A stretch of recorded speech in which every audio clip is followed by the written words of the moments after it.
En el transcurso de estos años, lo que pasa es que después ya no tuve tiempo de escribirlo, he llegado a la conclusión de que el origen del paramilitarismo en Colombia tiene una explicación mucho más profunda, histórica, arraigada que el narcotráfico, y es la resistencia de las élites y los gobernantes de Colombia a lo largo del siglo XX a proveer seguridad y justicia pública.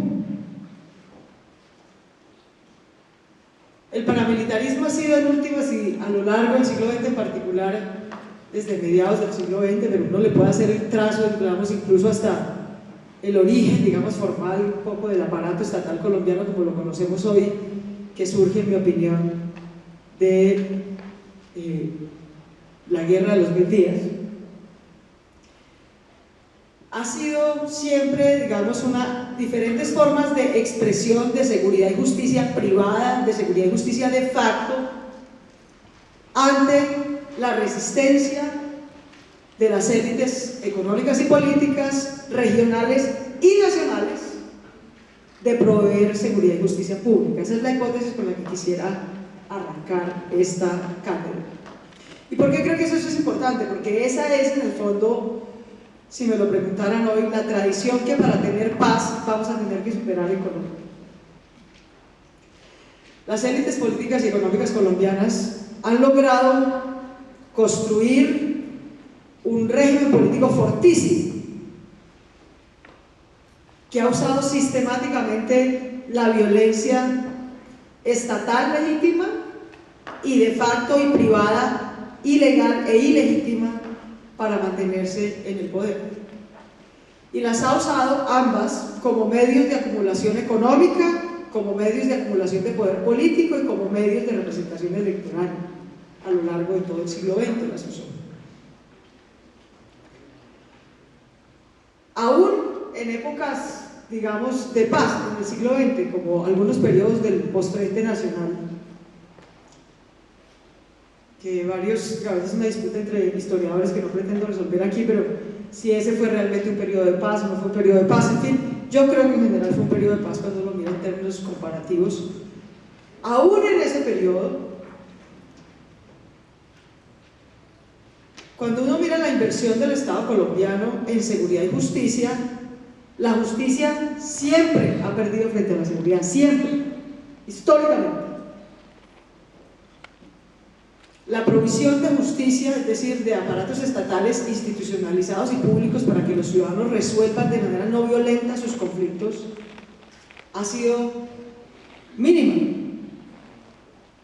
Y en todo caso siempre ha sido, digamos, un poco la cenicienta frente a la inversión en seguridad. Aún la inversión en seguridad y defensa ha sido, digamos, baja históricamente en Colombia. Tal vez esa tradición definitivamente la rompió el Plan Colombia hacia adelante, pero digamos, a lo largo del siglo XX fue realmente baja, considerando un país que tenía todo lo que los dos expositores que me precedieron en el uso de la palabra describen.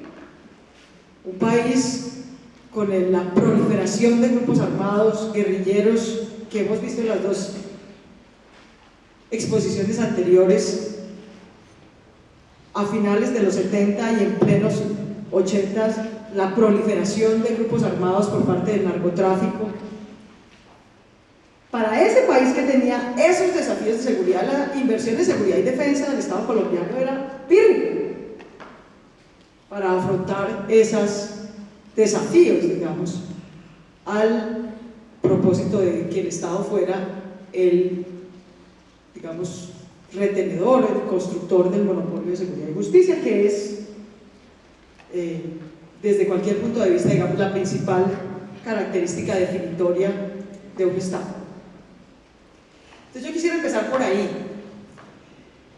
y decir que diferentes grupos armados ilegales o estatales, pero actuando de manera ilegítima e ilegal, el uso de la policía, por ejemplo, en la guerra bipartidista, para que actuaran, digamos, en defensa del partido de turno, los conservadores, por ejemplo, el origen de las guerrillas liberales precisamente para defenderse de ese uso político de la policía en contra de otro partido, lo que en su momento se llamaron los chulavitas,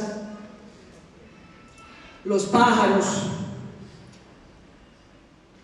o incluso las propias autodefensas, sean comunistas o fueran de terratenientes, fueron todas expresiones a lo largo del siglo XX del paramilitarismo, es decir, de formas de provisión de seguridad y justicia privada,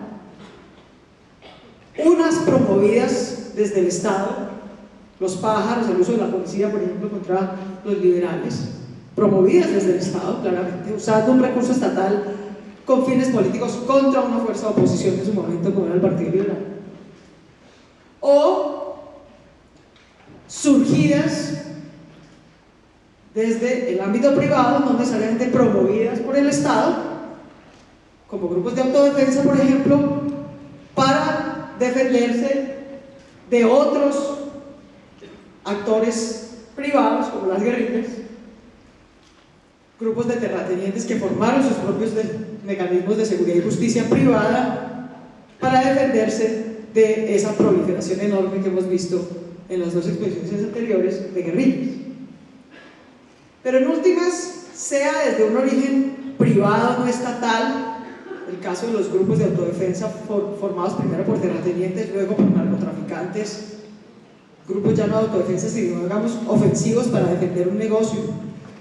Las actividades ilegales, narcotráfico, como se llamen, siempre tienen la necesidad de recurrir, o bueno, no siempre, pero usualmente tienen la necesidad de ocurrir a aparatos de seguridad y justicia privada. Y es que a lo largo del siglo XX, y en particular desde la violencia bipartidista de los 50 hacia adelante, el paramilitarismo tiene ese triple origen. Tiene un triple origen en la resistencia de las élites económicas, políticas, gubernamentales a invertir en fortalecer seguridad y justicia pública, a preferir formas de seguridad y justicia privadas de facto, y al origen de mecanismos no estatales, no necesariamente promovidos por el Estado, sino por privados, llámese terratenientes, llámense campesinos, o llámese narcotraficantes, ya más hacia la década de los 80, de construir aparatos de seguridad y justicia privados para diferentes propósitos.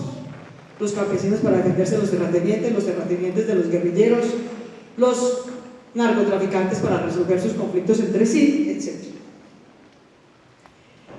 De manera que el gran desafío de un Estado como el colombiano, una de las cosas que ninguna generación de colombianos ha logrado antes, que en 200 años de historia independiente y en 100 años de historia, digamos, republicana, no hemos logrado consolidar, es una sociedad y un gobierno que tome la decisión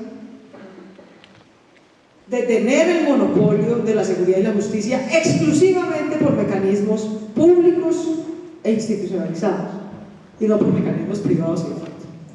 Y ese es tal vez uno de nuestros principales desafíos hoy, si queremos ser la generación de la paz, más allá de desmovilizar a las FARC, que son sin duda alguna al día de hoy el aparato privado, armado, de seguridad y justicia privada y de facto que existe en Colombia.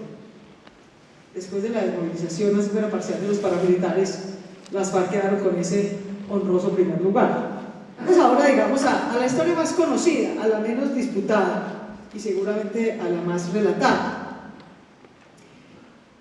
Y me llama la atención porque yo diría que en la historia del paramilitarismo, quienes estudian grupos armados de diferente índole, lo que explica el surgimiento, el origen, las dinámicas y autonomización de los grupos armados ilegales,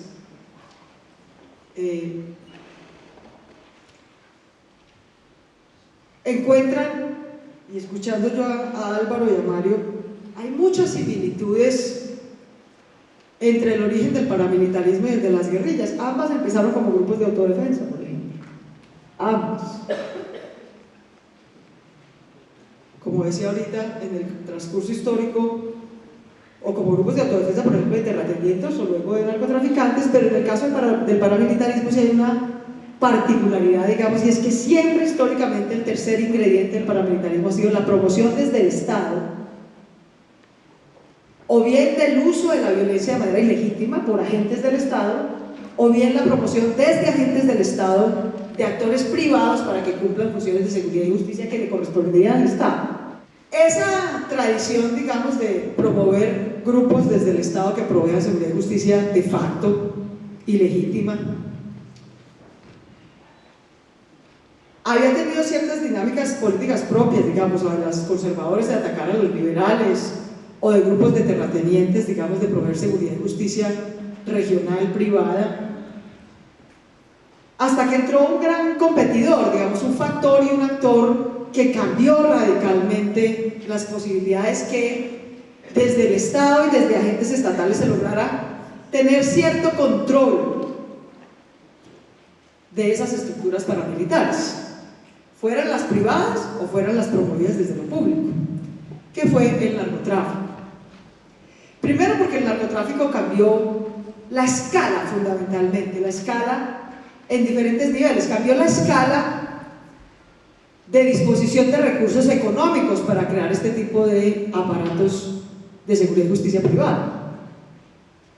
Es decir, por muy terratenientes y por muy acumuladores de riqueza que puedan ser los grandes ganaderos o los grandes asentados, una cosa es el margen de esa actividad económica para destinar parte de ese margen a la conformación de este tipo de grupos, y otra cosa eran los márgenes que empezó a dejar la marihuana o la coca para crear este tipo de grupos.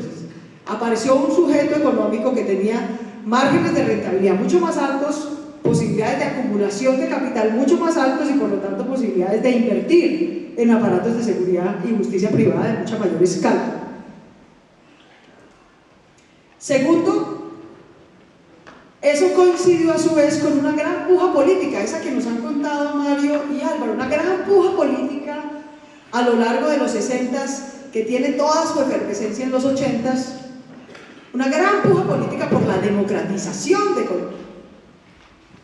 Las élites, yo les recomiendo ese libro, Las élites colombianas, como lo expone maravillosamente en su último libro el profesor Francisco Gutiérrez, han sido capaces de usar formas democráticas y violencia pura y burda durante 100 años para mantenerse en el poder. Es una cosa muy impresionante. Y esa es la excepcionalidad colombiana, que a su vez aparece en el contexto latinoamericano como la democracia más estable, la que menos interrupciones de golpes militares ha tenido, la que menos interrupciones de procesos electorales ha tenido, la que ha sido capaz en las peores épocas de violencia de tener procesos electorales aparentemente legítimos, pero eso combinado con una plomera desde el Estado a la gente impresionante. Y lograr combinar esas dos cosas y en todo caso aparecer, como bien lo titula él en su libro, como un orangután con saco leva, o sea, como una democracia que siempre conserva el límite de las formas. Pero claro, esa combinación de formas de lucha desde el Estado,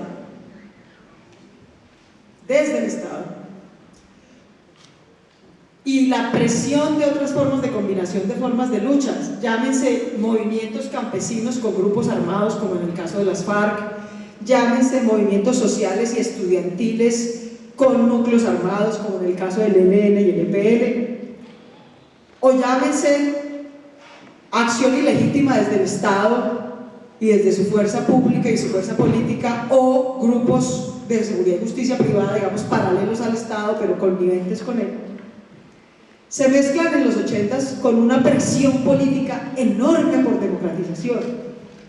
Y es que el aparato inventado, digamos, en el Frente Nacional, de que a través de dos partidos se representara a todo el mundo, fue un saco que le empezó a quedar muy chiquito a ese país. Muy chiquito a las demandas sociales, desde los campesinos o los estudiantes o la clase obrera o a la clase media que empezaba a surgir y consolidarse por el proceso de urbanización. Muy chiquito a las presiones que hay sobre los terratenientes, muy chiquito al narcotráfico, que necesita, por un lado, ya no solo acumular, sino lavar una enorme cantidad de recursos de capital. En el narcotráfico, como en cualquier otra actividad económica, para que haya capitalismo de verdad no basta con que usted acumule. Si usted acumula plata, ¿qué es lo que le pasa a las FARC? Si usted acumula millones de dólares, pero los tiene enterrados en unas cajas debajo de un río. Eso no es capital. Pero si usted acumula esa plata y es capaz de lavarla a través de empresas, esa fue la magia, digamos, del cartel de Cali, que se volvió, digamos, realmente un gran aparato de lavado de recursos del narcotráfico, que era capaz de convertir esos recursos, meterlos en la economía legal y usarlos. Esa presión de democratización por diferentes fuentes y con diferentes propósitos, pues terminó, digamos, reflejándose en diferentes cambios en la década de los 80. Cambios que empezaron por la elección popular de alcaldes, cambios que empezaron por tratar de tener un mayor régimen de descentralización. Colombia es hoy todavía un país bastante descentralizado, cerca del 40% de los recursos que se recaudan a nivel nacional se redistribuyen a las regiones, hoy. En 1985,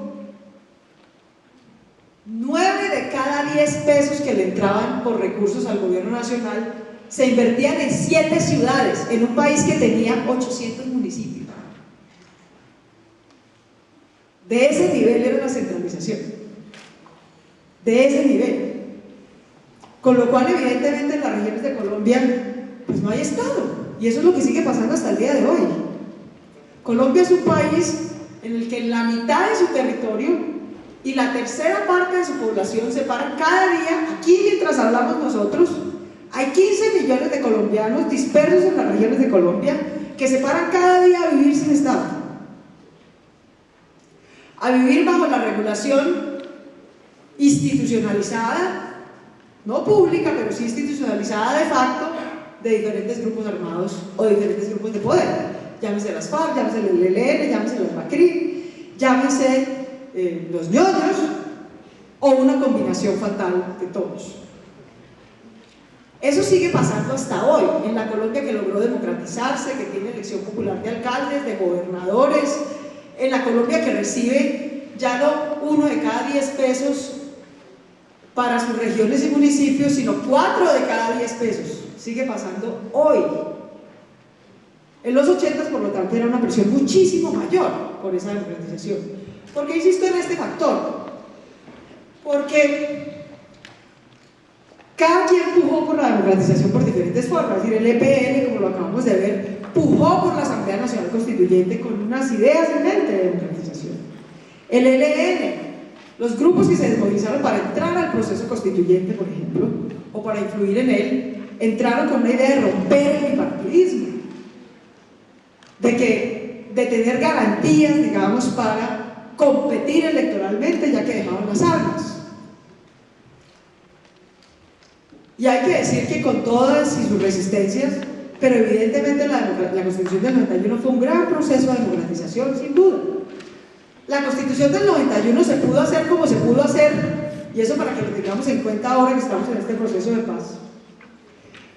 No porque de repente llegaron unos prohombres a la Constitución del 91, sino porque se cambiaron las reglas electorales y políticas del momento para permitir que hubiera una composición de fuerzas distinta a las que tenía el Congreso. El Congreso en 1990 se había elegido con unas características. Era fundamentalmente el mismo Congreso bipartidista, clientelista, que tenía el poder. ¿Por qué un año después, en este mismo país, se puede elegir una constituyente, es decir, otro cuerpo equivalente al Congreso, que tiene una composición radicalmente distinta?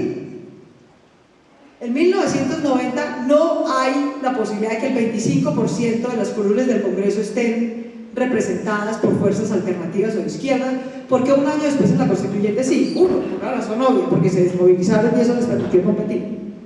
Y segundo, porque la constituyente del 91, por ejemplo, usó por primera vez mecanismos que nunca se habían usado. Por ejemplo, la circunscripción nacional.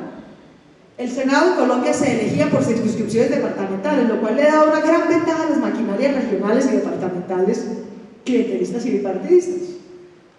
Cuando tuvieron que salir a competir por el voto de opinión nacional, tuvieron una enorme desventaja frente a fuerzas de izquierda independientes que incursionaban en el escenario político. Fue la primera elección en la que se usó tarjetón en la historia de Colombia. Antes de 1990 el que fuera candidato no solamente tenía que ser candidato él, no solamente tenía que lograr competir dentro de su partido, no solamente tenía que conseguir el aval, sino que además tenía que imprimir sus propios vetos y tenía que hacérselos llegar y entregar el día de elecciones a cada uno de sus potenciales electores. ¿Por qué traigo todo esto a colación? Porque yo creo que cuando uno une esa triple circunstancia de esa tradición de paramilitarismo desde el Estado, es decir, de esa tradición de promover y proveer seguridad y justicia privada y no pública, de facto y no institucionalizada, más esos grupos privados que surgen no desde el Estado, pero sí paralelamente que conviven con él, más el narcotráfico, más esa presión por democratización, esas cuatro cosas confluyendo en los 80 es lo que termina creando el paramilitarismo como lo hemos conocido en los últimos 30 años, que logran crecer con bastante autonomía en términos económicos y en términos militares, pero siempre con bastante cercanía y connivencia con el aparato político de poder, tanto regional como nacional. En un momento en el que, producto de todo este proceso de democratización, desde la elección popular de alcalde, la descentralización, la Constitución del 91, toda esa clase política regional y nacional se está viendo sometida a una presión de competencia como nunca antes había tenido. Y entonces, ¿qué es lo que hace esa clase política? Usar lo que tiene a mano para defender su posición de poder.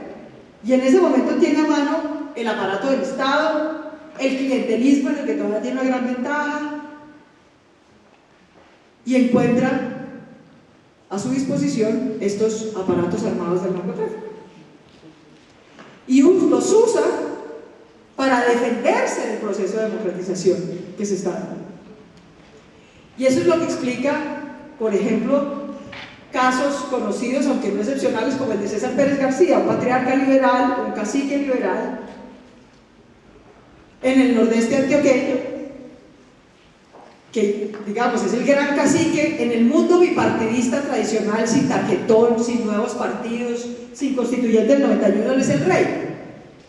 Pero cuando hay todo este proceso de democratización, el señor por primera vez, en la primera elección popular de alcaldes, pierde las elecciones por la UP en Segovia. Las pierde, no las puede ganar.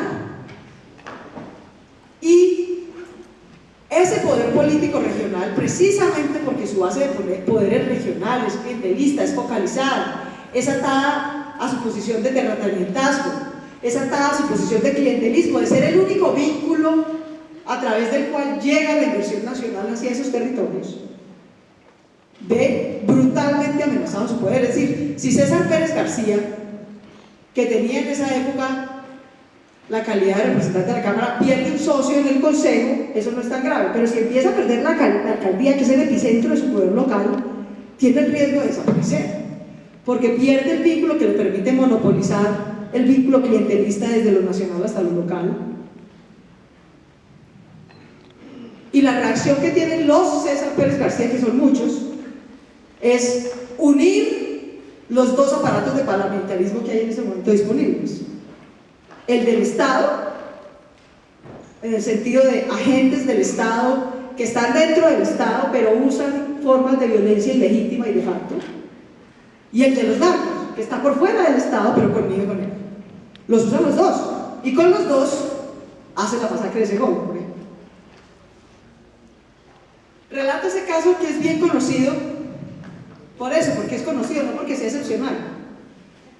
César Pérez García hubo por todo el país, reaccionando de la misma manera.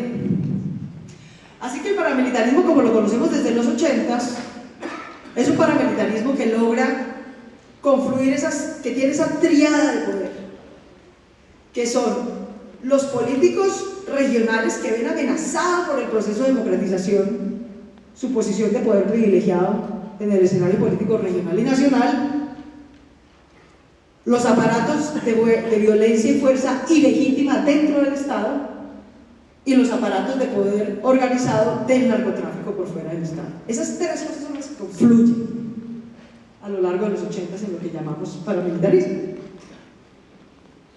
Y eso, por supuesto, termina produciendo pues un ciclo de violencia brutal. En ningún país del planeta se han dado procesos de democratización sin violencia, porque la democratización implica redistribuir y compartir poder, y los que lo tienen no dicen, bueno señores, sí señores, nosotros hemos tenido aquí el poder 100 años, hemos sido los liberales y los conservadores, entendemos que ahora llegaron los campesinos, los estudiantes, los obreros, que tienen partidos de izquierda, que quieren distribuir el poder de manera distinta, bien puedan, sigan y yo me retiro.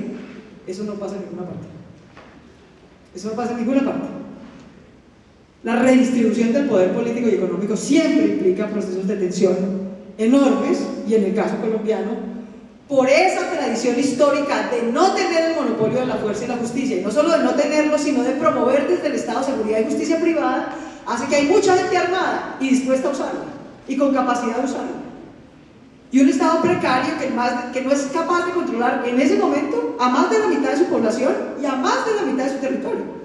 Entonces, así quisiera, no tiene cómo controlar el uso de la violencia, pero además no solamente no tiene cómo controlarlo, sino que deliberadamente promueve el uso de seguridad y justicia privada y de facto.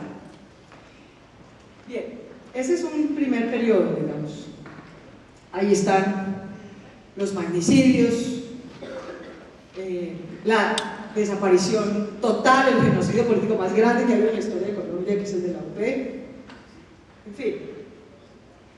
Ahora, pasemos al siguiente ciclo. Todos los grupos armados ilegales, las FARC, el ELN, el EPL, los propios paramilitares, todos a lo largo de finales de los 80 y sobre todo de los 90, usaron los procesos de negociación política para la paz para crecer militarmente. Todos sin excepción. Todos sin excepción. Tal vez las FARC más contundentemente que otros, pero digamos, decía en una filmina, creo que era Álvaro, que era un periodo en el que era hacer la guerra para hacer la paz. Yo realmente creo que era al contrario, era hacer la paz para hacer la guerra. Y esa era, digamos, un poco la estrategia de todos los grupos. Y a lo largo de los 90s, digamos, si el gran fenómeno de los 80s que explica el surgimiento y configuración no surgimiento, pero digamos configuración del paramilitarismo como lo acabo de describir, son por un lado el narcotráfico, por otro lado esta presión de democratización. A lo largo de los 90s yo diría que hay dos cosas fundamentales que cambian la radiografía del conflicto armado colombiano en general y del paramilitarismo en particular. La primera, el periodo de San Pedro. La segunda, la política de la guerra contra las drogas de los Estados Unidos y de Colombia. Esos dos factores cambian la configuración del paramilitarismo en particular, por supuesto de todo el conflicto en general. ¿Por qué lo cambian? En el caso de San Pedro, porque hay a mí no me gusta ese término, pero es difícil usarlo más comprensivo y sencillo de entender, digamos un vacío de poder. Colombia es un régimen, aún hoy, bastante presidencialista. En ese momento mucho más presidencialista. Para bien o para mal, la capacidad del presidente de la República de dirigir y a conductar a la clase política regional y de dirigir y a conductar a su propio aparato armado es fundamental, porque mal que bien, con todo y lo débil que puede ser el Estado colombiano, nunca nadie en ningún periodo histórico ha tenido un aparato ni político ni armado más fuerte que el del Estado. Nadie. Y esos dos aparatos pues están en cabeza de la conducción, digamos, del presidente de la República. Lo que ocurre con Samper, el 8000, Samper llegó al poder gracias a la plata del cartel de Cali. Sin esa plata no hubieran ganado las elecciones. Así de simple. El punto del proceso 8000 es que deja a un presidente que duró 4 años defendiéndose, dependiendo.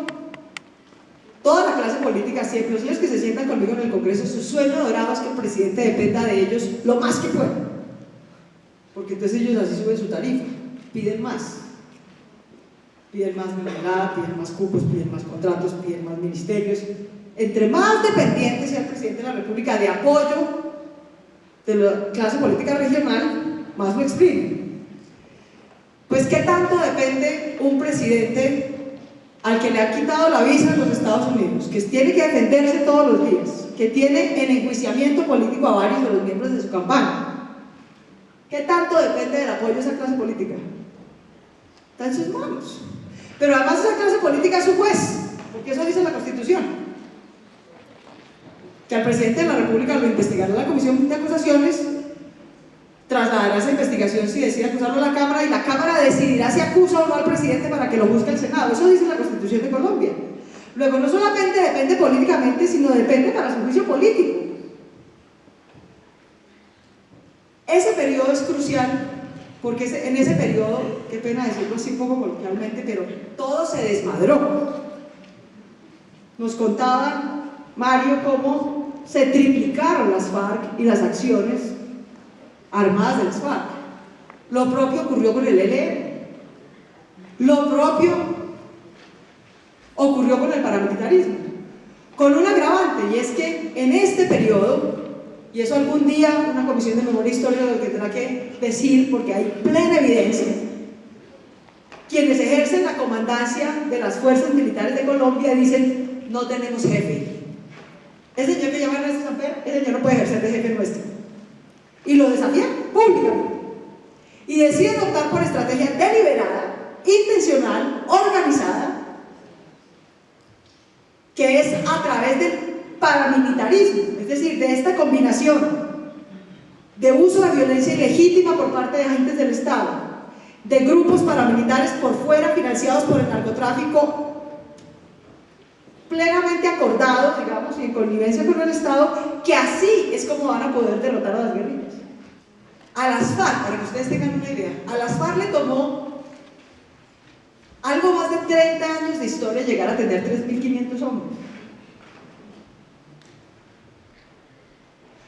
Al paramilitarismo le tomó una década, la de los 90, llegar a acumular 10.000 hombres.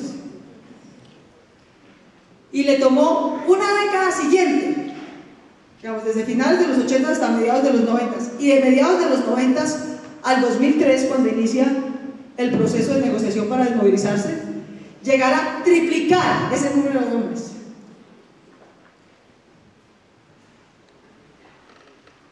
Eso solo se pudo hacer porque había una estrategia deliberada, en particular durante el periodo de Samper, por este contexto de debilidad política, en el que el ejército de frente toma la decisión de que es a través del paramilitarismo, como esa combinación de fuerzas de lucha, de formas de lucha estatales, no estatales y narcas, como se puede derrotar a la guerrilla. Y lo promueve a fondo y lo expande por todo el país. Y toma, digamos, diferentes modelos. El paramilitarismo siempre ha tenido un esquema bastante federalizado, explicado por procesos regionales muy particulares, pero crea formas de coordinación. Las ACU, que son digamos, el modelo principal, pero no el único de paramilitarismo que se experimentó en esa época, sale del 94 al 97 fundamentalmente, y en el 97 arranca a las AUC, digamos, lo que conocemos como las AUC, que no son más que un mecanismo cierto mecanismo de coordinación de diferentes frentes regionales, muy federados, muy atados a rentas regionales.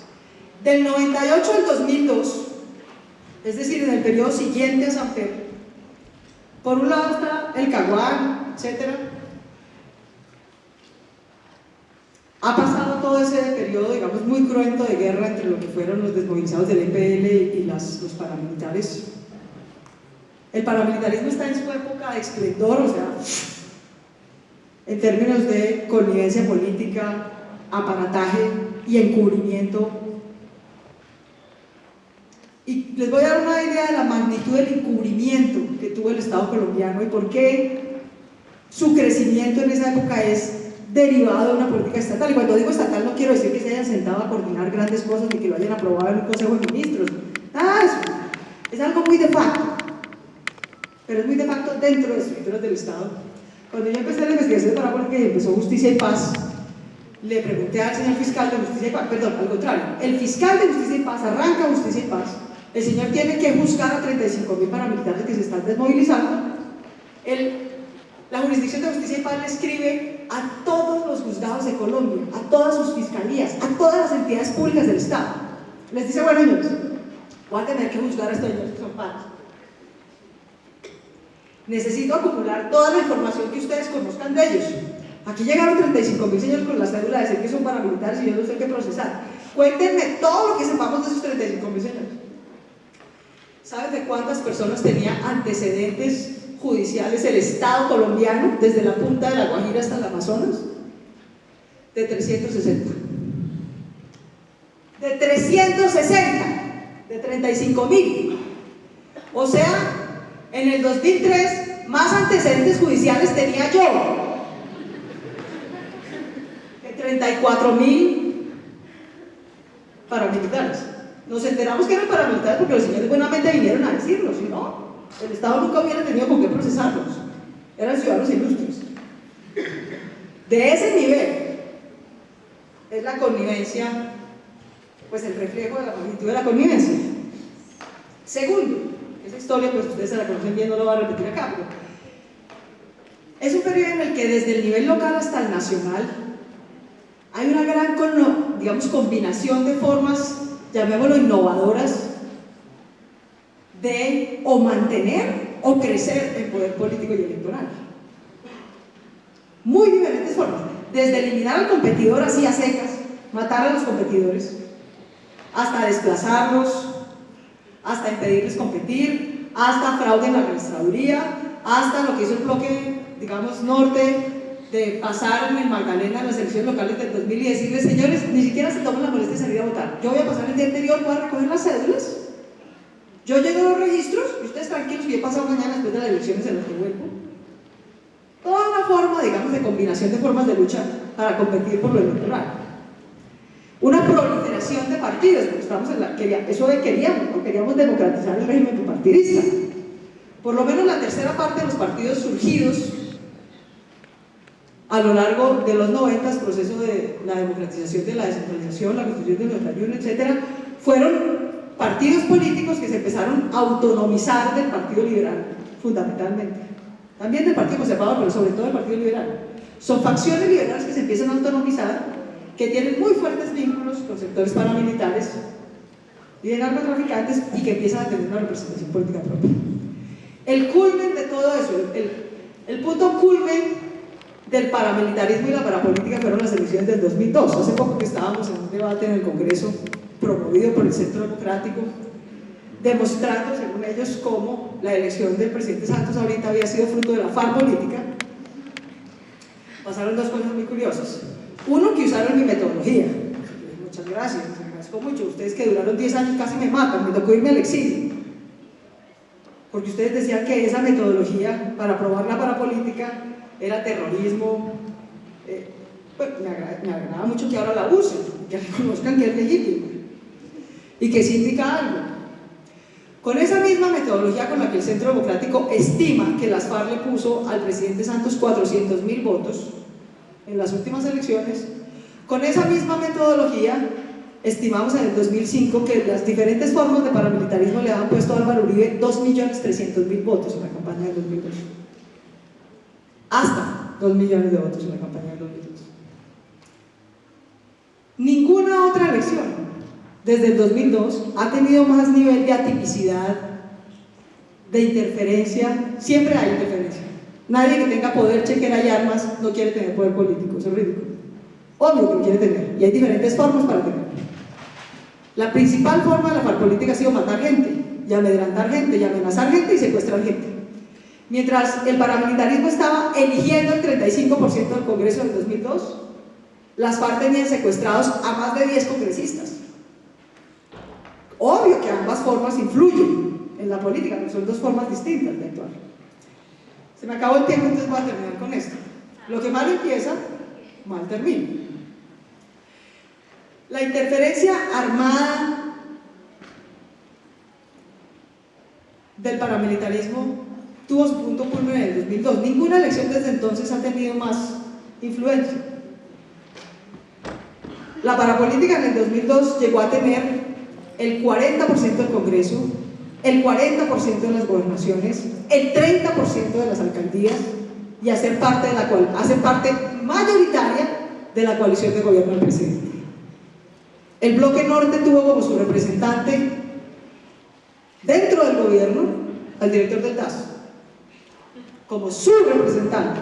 No era una cuota para el político X o Y, era una cuota para Jorge 40,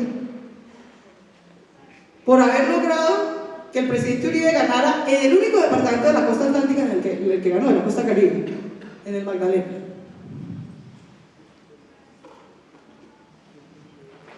Nunca hemos vuelto a tener ese nivel, eso ha ido decayendo. Ya no tienen el 40, van más o menos en el 17, 19. Hoy en día, el 17% de los que se sientan conmigo son de la parapolítica. Luego eso ha ido decayendo, con todos y los problemas que hay, y que ha habido, y la desmovilización parcial, etc. No quiero entrar en el proceso de la tercera etapa hoy en la desmovilización del paramilitarismo, que fue parcial, un proceso de paz que terminó con todos los platos rotos posibles, que uno se quiere imaginar, que ahora nos va a tocar recoger si lo que queremos es poner fin al conflicto armado colombiano, y que nos dejó, digamos, otra vez a su herencia, y con esto quiero terminar, que son las BACRIM. Las BACRIM no son las AUC, no tienen el nivel de representación política que tenían los otros, no tienen la capacidad de coordinación nacional. El mundo global del narcotráfico ha caído, es decir, los colombianos ya somos más o menos de tercera categoría en el ciclo global del narcotráfico. Ahora los chachos son los mexicanos. ¡Qué dicha! No queremos ser los chachos. Entonces, muchas cosas globales y nacionales y locales han ido cambiando para que lo que podríamos llamar el paramilitarismo de hoy no tenga, sino, digámoslo, para decirlo en términos simbólicos de representación, algo así como una especie de 30, 40% de la capacidad, magnitud, influencia, representación política, etcétera, que tuvieron las AUC en su momento en el 2002. Eso es bueno para el país. Pero todavía nos queda esa tarea por hacer. Y hacer la paz, muchachos, hacer la paz no es desmovilizar a las FARC. Hacer la paz no es desmovilizar a las BACRIM. Hacer la paz es echarnos al hombro, al alma y al bolsillo, construir seguridad y justicia pública, instituciones estatales, bienes públicos, oportunidades de ingreso decente y legal para 15 millones de colombianos en la mitad del territorio. Mientras nosotros creamos que podemos seguir aquí como loquitos en nuestra burbuja, los otros 30 millones de colombianos, que sí tenemos Estado, que sí tenemos oportunidades económicas legales, y creamos que podemos seguir sin cambiar nada, sin ceder nada, sin pagar un solo impuesto nuevo, sin construir instituciones en Caquetá, en Putumayo, en el Catatumbo, en el Magdalena Medio, y que basta con firmar un papel y que los señores de las FARC nos entreguen unas armas, Colombia va a seguir en guerra. La paz de Colombia no depende de lo que las FARC hagan. La paz de Colombia depende de lo que nosotros hagamos, de que nosotros entendamos que somos la generación que tiene que unir esa Colombia urbana con más Estado, con más mercado, con más oportunidades, con esa Colombia rural y de colonización profunda, sin Estado, sin instituciones y sin oportunidades. Y si nosotros no entendemos esa magnitud de la tarea, no vamos a lograr superar ni el paramilitarismo, ni la guerrilla, ni las demás formas de seguridad y justicia privada que han marcado la historia de Colombia. Muchas gracias.